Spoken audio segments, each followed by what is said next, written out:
Bom dia ou boa tarde, pessoal. Eu sou a Melissa, do grupo de PFOL, Português para Falantes de Outras Línguas, e eu irei apresentar sobre REA como posts interativos no Instagram e a relação entre o funcionalismo e o ensino de línguas. Bom, primeiramente, o que são REAs? REAs são materiais didáticos usados como bens públicos, comuns para utilização de todos.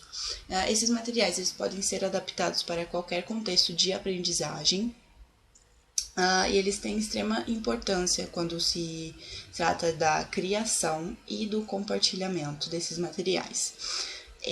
Eu resolvi juntar a relação do REA com a relação das redes sociais, porque as duas coisas são ferramentas de compartilhamento, certo? Então, por conta dessa liberdade que o REA tem de compartilhamento, achei interessante juntar com uma rede social, no caso o Instagram, por conta também das redes sociais serem onipresentes em todos os dispositivos do mundo. Ok. Como objetivos, então, nós temos o objetivo geral, ensinar sobre as regiões e cultura do Brasil, e objetivos específicos, produzir posts educacionais e interativos que possam ser compartilhados na rede social Instagram e também utilizados como material pelo professor em sala de aula. Então, para a fundamentação teórica, foi utilizado o livro do Leffa, de 2003, Produção de Materiais de Ensino, Teoria e Prática, onde o foco foi o primeiro capítulo, que se chama Como Produzir Materiais para Ensino de Línguas. E, de acordo com o autor, a produção de materiais de ensino é uma sequência de atividades que tem por objetivo criar um instrumento de aprendizagem e minimamente deve envolver pelo menos 4 momentos, né? Esses momentos são a análise, o desenvolvimento, implementação e avaliação. A análise é parte de um exame das necessidades dos alunos, né? As necessidades são geralmente mais bem atendidas quando levam em consideração as características pessoais dos alunos, seus anseios e expectativas, ou preferência por um ou outro estilo de aprendizagem. A etapa do desenvolvimento parte dos objetivos que são definidos depois da análise das necessidades, né? Então, esses objetivos eles podem ser gerais ou específicos, né? Os objetivos gerais são elaborados para períodos maiores de aprendizagem, como planejamento de um curso, e o objetivo específico para períodos menores. Na etapa de implementação, há três situações básicas. A primeira seria, no caso, que o material vai ser usado pelo próprio professor. A segunda, o material vai ser usado por outro professor. E a terceira, o material vai ser usado por um aluno sem a presença do professor, né? Então, o que se encaixa mais aqui no nosso REA seria o segundo caso, né? Porque é um material... no segundo e no terceiro, na verdade, porque é um material que pode ser utilizado pelo professor em sala de aula, mas também pode ser utilizado apenas pelo aluno, né, pela pessoa que está aprendendo sobre as regiões do Brasil, por exemplo. Então, quando o material vai ser utilizado por um outro professor em sala de aula, existe o fator de instruções, né? Então, essas instruções precisam ser dadas ao professor de como o material vai ser apresentado e trabalhado pelos alunos, né? A avaliação de materiais pode ser feita de modo informal, geralmente quando envolve o trabalho de um único professor, ou em outras situações em caráter mais formal, que o material é apresentado por um grupo de professores para uso próprio e outros colegas da mesma instituição. Então, podem ser feitas através de protocolos, onde os alunos fazem as tarefas solicitadas pelo material, e onde os alunos procuram expressar, né, o que estão pensando, demonstrando assim os tipos de raciocínio que estão envolvidos, né, nessas atividades. A segunda parte da fundamentação teórica é o texto Uma Outra Aprendizagem é Possível, Colaboração em Massa, Recursos Educacionais Abertos e Ensino de Línguas, do LEFA também de 2016. Então, nesse texto, ele explica a evolução dos OAs, que são os objetos de aprendizagem, né, até chegar nos REAs, né. Isso ele considera os aspectos teóricos e práticos, né? Então, os objetos de aprendizagem, eles podem ser definidos como objetos mínimos de aprendizagem, entendidos como elementos de um conjunto maior, como um átomo, é um exemplo que ele dá no texto, né? E as unidades mínimas podem ser combinadas com outras e produzem substâncias diferentes, exatamente como um átomo, dependendo da forma como elas são combinadas, né? Então, os objetos de aprendizagem foram aos poucos substituindo o atributo de reusabilidade, como ele diz no livro, né? No texto. Então, uma das suas principais características foi o redirecionamento adaptativo, né, que permitiu o reaproveitamento com a introdução de mudanças. Então, dessa forma, os objetos de aprendizagem evoluíram para os REAs, né, que são os recursos educacionais abertos. Como fundamentação teórica dos posts direcionados ao tipo de REA que foi feito, né, foi utilizado a teoria do funcionalismo, que, em geral, de acordo com Cunha, 2016, explica a língua com base no contexto linguístico e na situação extralinguística. Então, os funcionalistas concebem a linguagem como um instrumento de interação social, alinhando-se assim à tendência que analisa a relação entre linguagem e sociedade, né? Então, o funcionalismo ele procura explicar as regularidades no uso interativo da língua, analisando também as condições discursivas em que se verifica esse uso.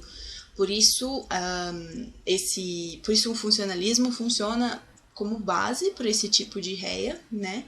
Porque as duas coisas estão ligadas diretamente com a linguagem e a sociedade, né? Além de que o funcionalismo ainda utiliza a língua em uso para entender outros fenômenos sintáticos. Bom, o tema, então, é posts interativos no Instagram, certo? Por que interativos? Né? Bem, primeiro, que redes sociais são definidas como meios de interação, certo? Seja por pessoas, organizações ou por outros vários tipos de relação, onde as pessoas compartilham valores, objetivos, etc. Segundo que, com os posts do Instagram como REA, é possível não só mostrar sobre as regiões brasileiras e suas curiosidades, enfim, mas também é possível realizar uma interação entre os posts e quem está no outro lado da tela, certo? Então, assim, o foco é o ensino da comunicação interpessoal através da interação social. Então, observando um pouco sobre os posts, aqui é um exemplo do primeiro foco, certo, dos posts, que foi apresentar algo muito importante como a divisão do Brasil, certo? Então, as pessoas têm noção que o Brasil é vasto, é um território muito grande, porém, as pessoas não sabem muito além sobre o Brasil, do que as regiões centro-oeste e sudeste, por exemplo. Então, achei interessante colocar todas as regiões como primeira parte, né, como primeiro foco, para mostrar exatamente que são regiões e elas são regiões muito diferentes, né, e são regiões muito grandes também. Tá, como a metodologia Foi feita então a seleção do tema, né, conhecendo o Brasil, e o conteúdo gramatical, aplicando a concepção de língua em uso, de base funcionalista. Segundo, foi a questão do público-alvo, né? Para quem que seria um nível básico, intermediário. Então, no meu caso, foi o público de básico, certo? Logo depois, eu criei os textos focando nesse público-alvo, no caso de nível básico. Logo após foi a produção dos posts com foco em cada uma das regiões, né? E a adaptação dos posts da melhor forma possível para que pudessem ser utilizados em sala de aula pelo professor, né? E a última coisa foi a elaboração do tutorial de uso do REA, esclarecendo o uso autoral das imagens, né? Porque foram utilizadas muitas imagens, então precisou fazer esse esclarecimento. Bom, no desenvolvimento do tema aqui temos então dois dos posts, né, que foi feito, por exemplo, na região norte. Então, na verdade, em todas as regiões eu vou fazer essa pergunta, o que você conhece sobre essa região, porque a pessoa pode ser alguém que já esteja morando no Brasil ou alguém que tem interesse em morar, enfim, e já saiba alguma coisa de alguma parte, né, do Brasil. Então, essa interação entre o post e a pessoa que está ali do outro lado, ou também entre os alunos em sala de aula, né, interessante, a interação entre o aluno e o professor. Eu falo um pouco também da curiosidade, tipo, da Amazônia, ficar na região norte, né, ela ser muito famosa pela sua biodiversidade, que ela é a maior floresta tropical do mundo. Tá. Eu pensei também em colocar quais estados fazem parte daquela região, achei interessante, porque o professor também pode trabalhar com isso, né, as questões dos estados, a área daquela região, no caso da região norte, né, a área total. O professor também pode trabalhar com números aqui, quilômetros, etc. E em cada região, no final, vai ter algum aspecto gramatical que já foram utilizados, né, em frases, enfim, dos posts anteriores. E eu pensei em utilizar exemplos de frases que já foram citadas antes para explicar essa questão gramatical, né? Como, por exemplo, o verbo ser e estar. O estado do Acre está localizado no norte do Brasil. A Amazônia é a maior floresta tropical do mundo, né? Então, o professor também pode explorar a questão da gramática sozinha com esses exemplos, ou também voltar nos outros posts para exemplificar e etc, né? Ok, sobre a outra região também eu coloquei um exemplo aqui do Nordeste, né? Então, aqui eu tô falando mais das festas típicas. Então, o carnaval nordestino e a festa junina, né? E fazendo de novo essa interação com o aluno ou com o internauta.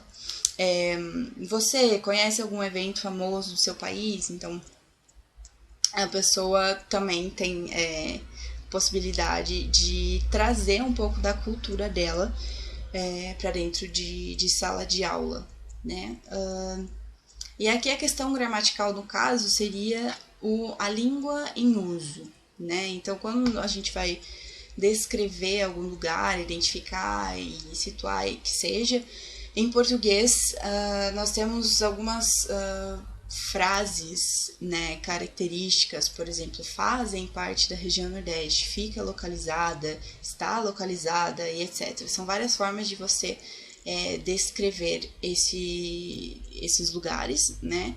que inclusive essas frases também já foram utilizadas em posts anteriores, então o professor também pode utilizar como exemplo, voltar e etc, né? Ou só trabalhar com esse post em específico, né? Ok, as considerações finais, então, a gente consegue ver que o material ele é muito diversificado, né? Eu coloquei só alguns exemplos, mas tem sobre todas as regiões. E como posts, eles podem ser explorados tanto pelo professor quanto pelo internauta, né? E esses posts podem ser explorados também juntos ou separados, né? É uma forma interessante de aprendizagem porque envolve, né, os interlocutores e o contexto discursivo e também transforma o que seria um momento ocioso, quando estamos pensando, né, só em internautas, não em sala de aula, na rede social, em um momento de aprendizado, né? E além de atingir um público que queira só viajar pelo país para conhecer e etc., também atinge o público que pretende morar aqui ou já mora e ainda não conhece muito do Brasil. E essas são minhas referências. E é isso. Muito obrigada.